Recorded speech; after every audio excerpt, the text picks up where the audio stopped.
What a great spirit, Sean, and a wonderful message for us all. Thanks so much for watching. I'm Lindsay Davis for David and all of us here. Good night. Thank you for making World News Tonight with David Moore, America's most watched newscast. It's been a beautiful day, and we'll have beautiful weather into Easter weekend as well, staying sunny and dry, and also temperatures are warming up. All the details coming up. Right now on News Channel 6 and 7, the future of Dogwood Terrace, how the city is preparing those who live there for what's ahead. Unemployment is a major issue for military spouses, what Fort Eisenhower is doing to help. And cleanup ongoing in Bamberg, how new state funding will help the rebuilding process as your News at 7 starts now. Live from Television Park, this is WJBF News Channel 6 at 7. Good evening, everyone. You're watching News Channel 6 at 7. I'm Dee Griffin. Thanks so much for joining us. Coverage you can count on begins with 2 years passing since the Augusta Housing Authority submitted a demolition application for the Dogwood Terrace apartment complex. Well, today, they had a meeting with residents to talk about what's next. Here's Bria Smith with more. I'm ecstatic that me and my children are going to be able to sleep at night. It's just so much going on out here. And the fact that the meeting went so well and they don't want to leave anybody behind. There's a lot of options on the table, so I'm excited about it. I really am. Families like Michelle Rouse's came to Thursday morning's meeting with concerns about what's next for them. But Rouse tells me she left the meeting feeling satisfied. That means we're doing a good job in communicating what to expect that the residents will go through. In addition, we also have the Resident Services Department that'll be meeting one-on-one. So if there are any unanswered questions, and I'm sure there will be, then they'll be able to meet with Resident Services to get those resolved. In 2022, the Augusta Housing Authority submitted a demolition application with the goal of redeveloping the public housing. So we're not moving anybody today. We're not moving anybody next week. But in 90 days, we're going to start that process of relocating all of the families of Dogwood Terrace. The approval to begin the redevelopment process was received on March 1st of this year. As I've always said, I believe in dignity in housing. This plan that we have to redevelop this site will provide opportunities for more affordable housing opportunities to give those that are living here an opportunity to either seek other housing opportunities through the Augusta Housing Authority or through a Section 8 voucher. I think it's a win-win for the residents. I think it's a win-win for the community. And I think it's a win-win for Augusta. Augusta Housing Authority Deputy Executive Director Douglas Freeman says it's a project that will take 4 to 6 years to complete, but the plans for those who live there now are first. Not to move before they meet with Resident Services. The relocation package that we have set up for them requires them to meet with us to sign certain documents so that we can make the payments either on their behalf or to them for the relocation. Time now for a first look at our weather, and meteorologist Jenna Petracci joins us now. Hey, Jenna, I love looking behind you because it's so pretty often. I know. I'm excited about it, Dee. I was out of town for a week, and it's very nice to come back to the beautiful weather. We had the storms yesterday, so luckily that is out of here, and we are back to dry and sunny conditions, not only today, but all the way through Easter weekend and even into next week. You're taking a live look at our Terry Lambert Hyundai Skyview cam over the river. A stunning sunset happening now. Satellite and radar showing mostly clear conditions. We had some clouds over in our southeastern lying counties, a few sprinkles anywhere from Bamberg down to Allendale County a couple hours ago. But other than that, it's been a dry day. Low pressure system off the coast here, bringing batches of rain all from North Carolina up into the mid-Atlantic. That's what brought us the storms yesterday, but now high pressure is taking over. And as I mentioned, we have nice weather in store. High today was 71 degrees, just a few degrees shy of our average. Low is above average at 56. No rain at Augusta Bushfield today. Temperatures are warming up. We're 10 degrees warmer in Augusta compared to yesterday when we had all the cloud cover and the rain. 11 degrees warmer in Aiken. Right now sitting in those upper 60s to low 70s. 71 in Thompson and Evans. 67 in Aiken. Sylvania at 69. Wrightsville, you're also at 71 and 70 in Lincolnton.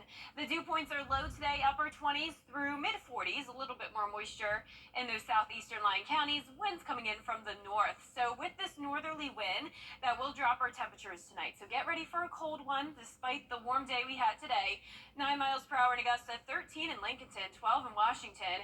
For the remainder of your Thursday evening, we'll stay in the mid-50s for hours, those winds keeping things a bit warmer for now, but once the winds settle down overnight, we will drop into the upper 30s to low 40s. So a clear and cold night. Warm up starts tomorrow though, and then we'll continue to see the warmer temperatures into Easter weekend with no chance of rain until next Tuesday. More details on that coming up. Back to you, Dee. All right, Jenna, thanks so much. Fort Eisenhower helping military spouses find jobs today. Hiring Our Heroes hosted the event on Post. While the hiring fair was primarily intended to help military spouses, the event was open to anyone who would like to attend. I've been a military spouse for about 15 years. As you know, there's a lot of relocation, a lot of instability, and things that are unpredictable. One of the things I think that's so great about having an event like this is that there's an opportunity to not just find out about positions, but also to network. Event organizers say there were 30 employers and more than 100 job seekers there, almost 30 more than last year. Richmond County Schools preparing students for life after high school. Isabella Moody has the story. Hephzibah High School held its career fair today for juniors and seniors. I think it was an opportunity for young students to actually explore careers in different colleges and, have a direction of where they want to go. And I think it's an opportunity to actually just to get a chance to ask questions and just tap into the career force or the college information. Organizers hope to introduce students to the options they can take in their future careers. Local businesses, including News Channel 6, as well as colleges, had representatives there to talk to students. There was also a voter registration booth. It allows for them to interact and see how they go, and it gets them a good feel as to seeing what is out there other than what they're used to seeing. They can see the things that they may be interested in, and they don't really get exposure to it.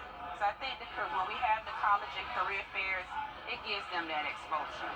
Not only do they use the career fair to prepare their students, but also the classroom. We offer several different pathways here at Hephzibah High School to include automotives, welding, web design. We have agriculture here in our school.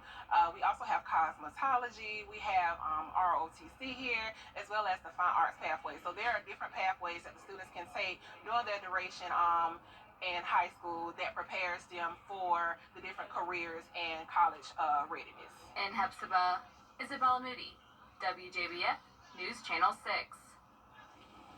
Augusta University is using a clothesline of T-shirts to raise awareness about sexual assault. It is now set up on the Somerville campus. Another will be added on the Health Sciences campus and near Christenberry Fieldhouse. The annual project serves as a strong visual to empower victims to report the crime, honor a survivor's strength, and motivate others to take action. Clothesline Project is a visual project that represents survivors, bring about awareness, provide opportunities for survivors and those that have been affected by sexual assault to have a voice, to have a visual voice. Community partners and volunteers help put the T-shirts up. Augusta University has been holding this event for more than 20 years. The Augusta-Richmond County Homeless Task Force held a meeting today discussing plans to house the homeless population. The task force is working on different initiatives for the year. Its housing committee is looking at properties throughout the area to house people seeking shelter. They've also partnered with mental health institutions to improve the care of homeless individuals. Once we have these units available and prepared for the homeless to come in and seek that shelter, we'll also have the services ready for them so that we can really offer them wraparound services and be there for them in a holistic way.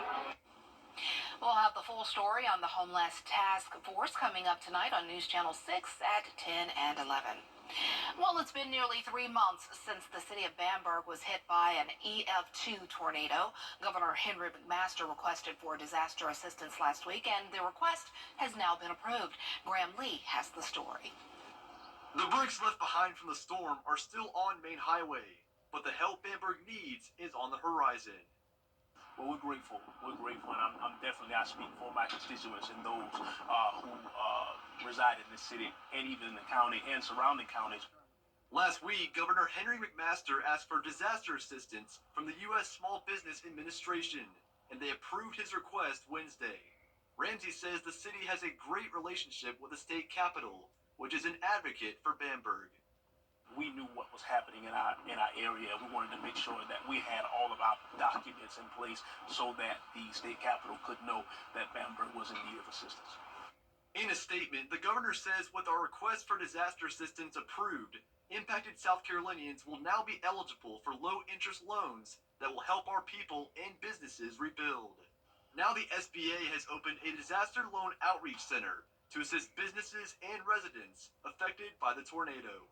We can provide coverage up to $2 million for business owners for the physical damage to the property, as well as the contents of the business, so machinery and inventory. Homeowners can get loans of up to $500,000, along with $100,000 for the content of the home. Accurso says it's all part of the effort to help the community get back on their feet. Up to 25% of businesses don't recover after a natural disaster like this. So, that's why we really want to be able to help the businesses, help them get back up on their feet, help them get that working capital so they can stay open. The center will stay open until April 10th as this small town continues to recover. In Bamberg, Graham Lee, WJBF, News Channel 6. A poultry processing plant could be coming to Aiken County. It's called Project Sunny, and the House of Rayford plant could be built along Frontage Road. The North Carolina Poultry Processing Company and the House of Rayford intends to invest $185 million in constructing a plant north of Aiken. Some residents are worried about the long-term environmental and social impacts of the facility, though. In order to support this plant and their on-the-ground inventory to feed into that plant, the first year we need 20 to 21 million more chickens. Where are they going to be raised at? And what happens with those operations, there are many studies that show that there are environmental impacts with these operations that are also long-lasting. Health aspects, introduction of ammonia to the soil that can ruin the future use of that farmland. The Aiken County Council will continue their discussions on April 16th, and the public hearing is scheduled for May 7th. Well, coming up, the Georgia legislative session wrapping up. We'll have a review of the bills that passed and failed after the break. Hey there, Georgia. I'm Bible Hunter. Every day, ordinary people in the CSRA do extraordinary things to serve our community. Each month, News Channel 6 recognizes these outstanding volunteers with the Giving Your Best Award. Do you know an everyday hero who goes the extra mile to help others? Nominate them for the Giving Your Best Award by visiting WJBF.com and filling out the entry form. Sponsored by Science Co., Beat Law Augusta, Security Federal Bank, and News Channel 6.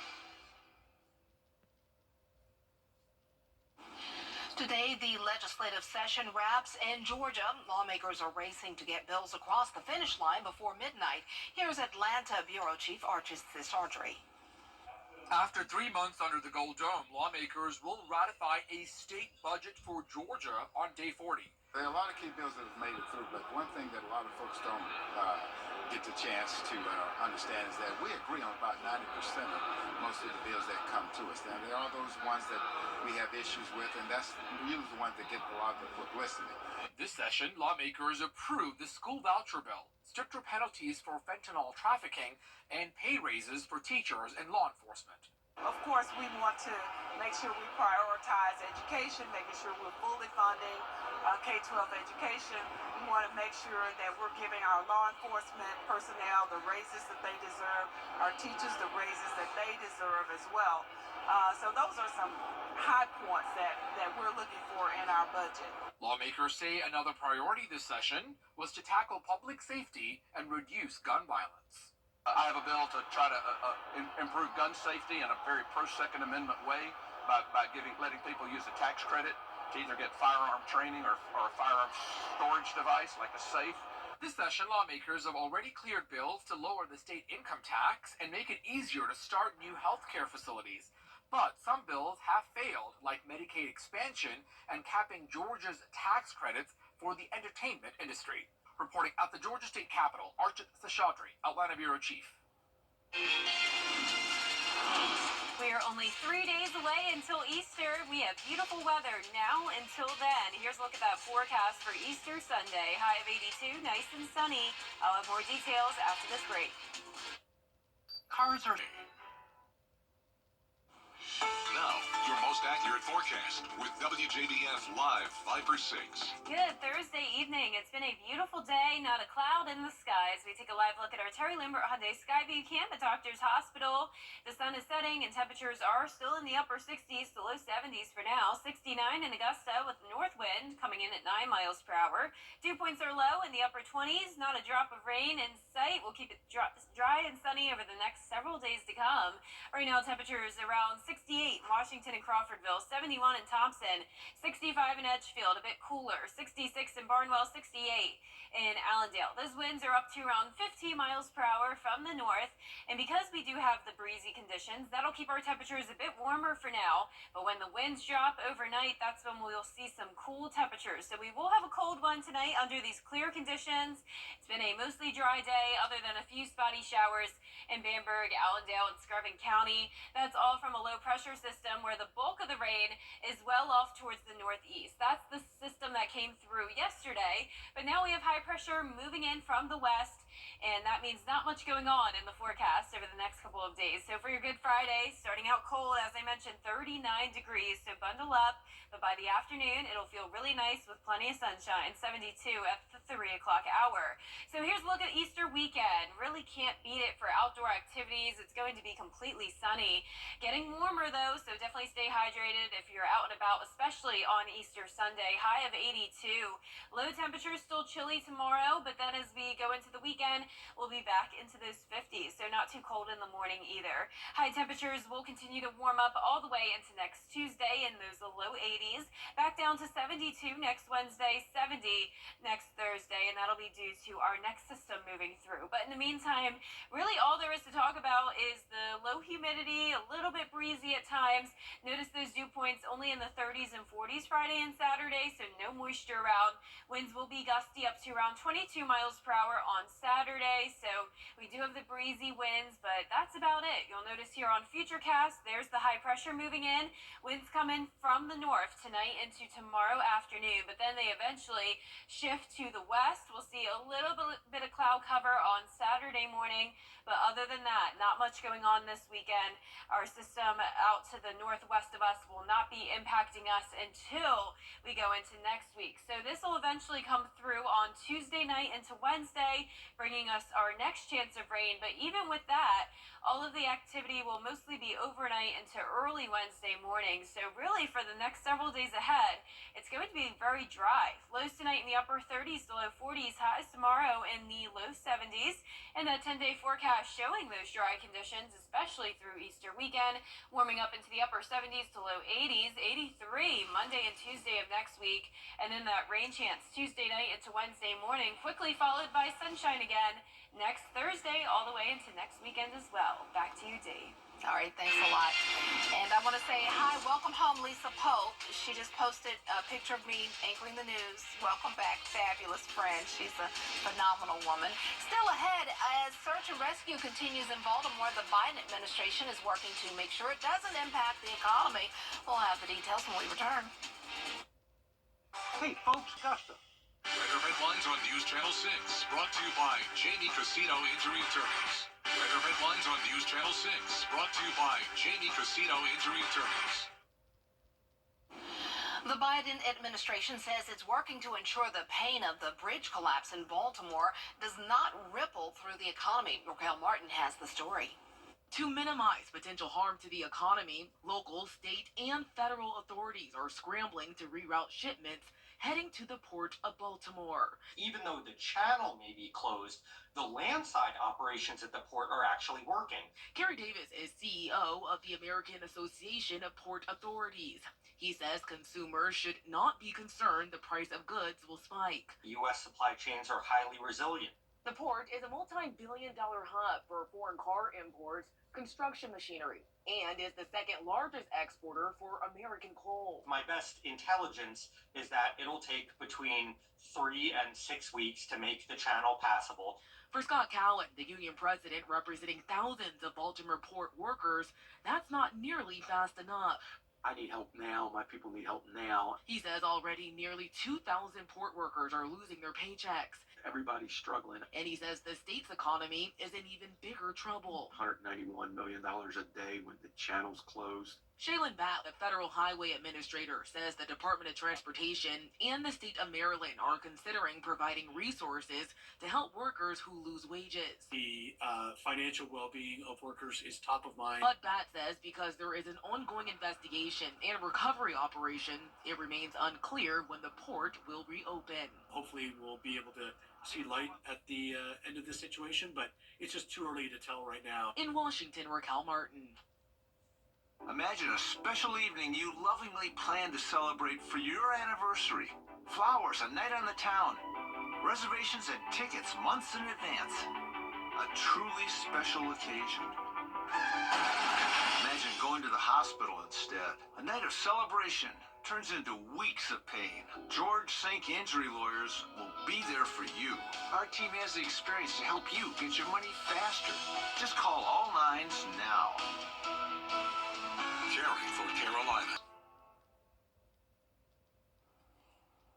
South Carolina ended up finding a mystery bank account with more than $1 billion in it, and no one can explain how it got there. State officials say they've quietly collected interest for the state over the past decade, more than $200 million worth, and apparently it happened when South Carolina switched to a new accounting system and actual cash was placed into the account. No one in the state has complained about losing $1 billion. Maybe I lost it and I forgot.